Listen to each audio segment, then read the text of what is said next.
Sun டிவியில் மக்கள் எல்லாரும் விரும்பி பார்க்குற அண்ட் ரொம்பவே சக்ஸஸ்ஃபுல்லாக போயிட்டு இருக்க சீரியல் தான் ஆடுகளம். இந்த சீரியலில் ஏப்ரல் 7, 2025 ஸ்டார்ட் பண்ணியிருந்தாங்க.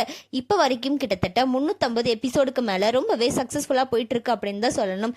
இந்த சீரியலில் லீட் ரோலில் டெல்னா அண்ட் சல்மான் ரொம்பவே சூப்பராக நடிச்சிட்டு வராங்க. சத்யா அண்ட் அர்ஜுன் கேரக்டருக்கு அவ்வளோ பொருத்தமான ஜோடி அப்படின்னு தான் சொல்லணும். இப்படி இருக்க நிலையில ஆடுகளம் சீரியல் இப்ப முடிய போகுது அப்படின்னு உள்ள ஒரு செய்தி வெளியாயிருக்கு. ஏற்கனவே ஆடுகளம் சீரியல்ல இருந்து டெல்னா விலகுறாங்க அப்படின்னு உள்ள ஒரு செய்தி வெளியாயிருந்துச்சு. எதனால அப்படின்னு சொன்னா ஆடுகளம் சீரியலோட டைம் சேஞ்ச் பண்ணனால டெல்னா அந்த சீரியல் விட்டு விலகுறாங்க அப்படின்னு சொல்லியிருந்தாங்க. அண்ட் அது மட்டும் இல்லாமல் சன் டிவியில் அன்பேவா சீரியலில் பூமிகா கேரக்டரில் டெல்னா அவ்வளோ சூப்பராக நடிச்சிட்டு வந்தாங்க.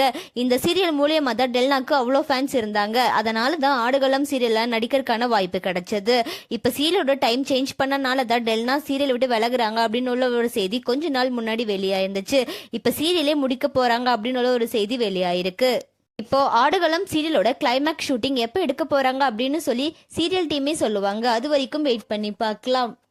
ஆடுகளம் சீரியலை நீங்கள் பார்க்குறீங்களா? அந்த சீரியல் முடிய போகிறத பற்றி உங்களோட கருத்துக்களை கமெண்ட்டில் சொல்லுங்கள். அண்ட் இந்த மாதிரியான அப்டேட்ஸ்க்கு நம்மளோட சேனலை சப்ஸ்கிரைப் பண்ணிக்கோங்க.